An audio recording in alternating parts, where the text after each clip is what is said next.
இந்த கொலகார கட்சி இந்த திமுக இதை தேர்ந்தெடுக்காதீங்கன்னு கேட்கறதுக்கு பிஜேபிக்கு ரைட் இருக்கா இல்லையா? தமிழக மக்களை தமிழனை குடிகாரனாக்கி குடி கெடுத்தது திரு மு கருணாநிதி. இதெல்லாம் ஒரு முதலமைச்சருக்கு உரைக்க வேண்டாமான்னு கேட்கிறேன் நான். எது மணல் மாஃபியாவோட லிங்க் இருக்கு, யாருக்கு இருக்குன்னு அவர் பிஜேபி ஐ வில் சூ ஹிம் அப்படியே சொல்லியிருக்காரு. அதனால சொன்னேன்னா எதை பற்றியும் எதுலையும் ஈடுபடாத ஒரு நபர்கிட்ட நீங்க பேசுறீங்க. It's too much of you. அதனால அது வேண்டாம். It is not worthy. நான் என்ன சொல்றேன், சாக்கடையில் கல் அடித்தா மேலே தெரிக்குமா தெரியாதா? அப்படின்னா அடிக்காமல் இருக்கணும் நம்ம. அதனால் வேண்டாங்க. நான் என்ன சொல்கிறேன், இந்த அரசாங்கம் தீய நோக்கங்கள் உள்ள அரசாங்கம். இந்த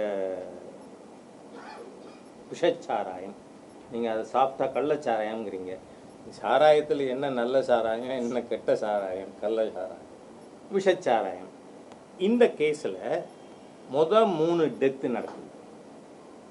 அந்த 3 டெத்து நடந்தப்ப கலெக்டர் கொடுத்த ஸ்டேட்மெண்ட்டு சிஎம்ஓக்கோ அல்லது மிஸ்டர் முத்துசாமி அந்த கன்சர்ன் மினிஸ்டர் அவங்களுக்கு தெரியாமல் தெரிவிக்காமல் அந்த ஸ்டேட்மெண்ட்டு கலெக்டர் கொடுத்துருப்பாரா?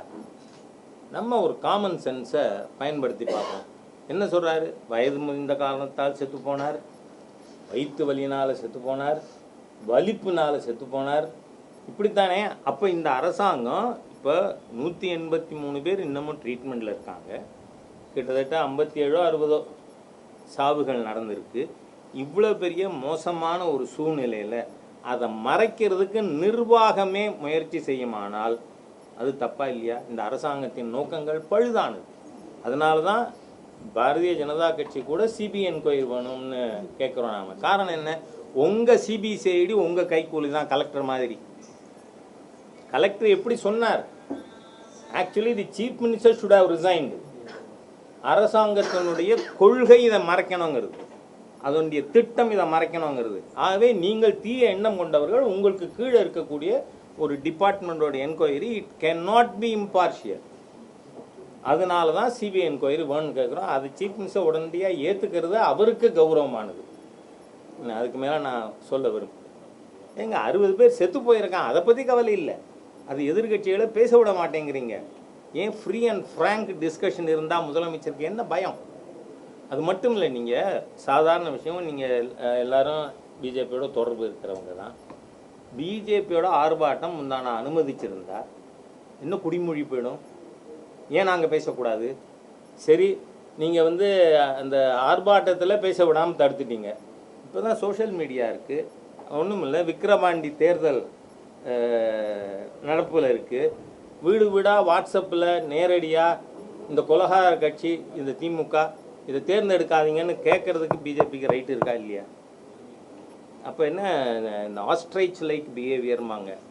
இந்த நெருப்பு கோழி அது என்னமா மண்ணை தோண்டி தன்னோட மூக்கை மறைச்சுன்னுடுமா. அப்போ இந்த உலகமே இருண்டு இருக்குது, நம்மளை சுற்றி ஒன்றும் நடக்கலைன்னு நினச்சிக்குமா? அது மாதிரி ஒரு சீஃப் மினிஸ்டர் செயல்படுறாரு. It's ostrich like behaviour by the chief minister. அதனால் இது நல்லதில்லை.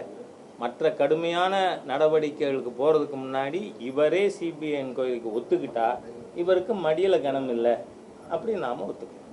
எப்பயாவது ஒரு சம்பவம் நடக்கலாம். தமிழ்நாட்டில் நீங்கள் தான் 40, அதுவும் இந்த வருஷம் 1743 கோடி அதிகமாக மக்கள்கிட்டேருந்து பறிச்சிருக்கீங்களே. அவங்க சொல்கிறாங்க அது சாராய வருமானம்னு. நான் சொல்கிறேன் மக்கள்கிட்டேருந்து அடித்து பறித்தது. நேற்று ஒரு குழந்தை அப்பா அம்மா 2 பேரும் செத்து போயிட்டு அவங்களுக்கு கொல்லி போட்டுட்டு வந்தால் அந்த குழந்தை சொல்லுது, தயவு பண்ணி சாராயத்தை தடை பண்ணுங்க. இதெல்லாம் முதலமைச்சருக்கு தெரியாதா? அது மாத்திரம் இல்லை, அவங்க சகோதரி தூத்துக்குடி எம்பி அவங்க என்ன சொன்னாங்க?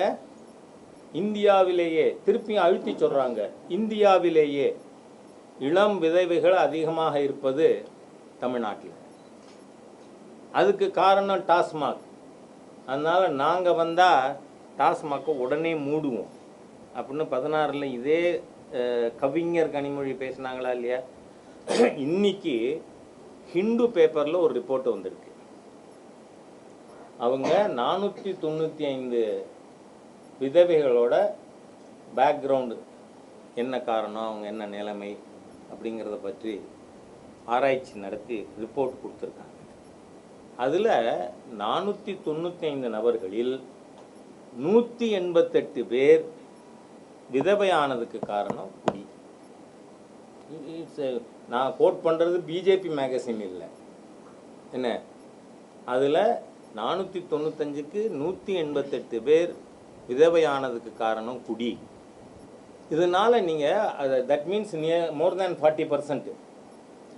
அப்போது அவ்வளவு தூரம் தமிழ்நாட்டில் குடும்பங்கள் சீரழிந்து அவருடைய சோஷியல் எக்கனாமிக் சூழ்நிலை எவ்வளவு தூரம் கெட்டு போயிருக்கு. இது இந்த 45,000 கோடியை விட அதிகங்கிறேன் நான். The social impact, economic impact, இதெல்லாம் ஒரு முதலமைச்சருக்கு உரைக்க வேண்டாமான்னு கேட்குறேன் நான்.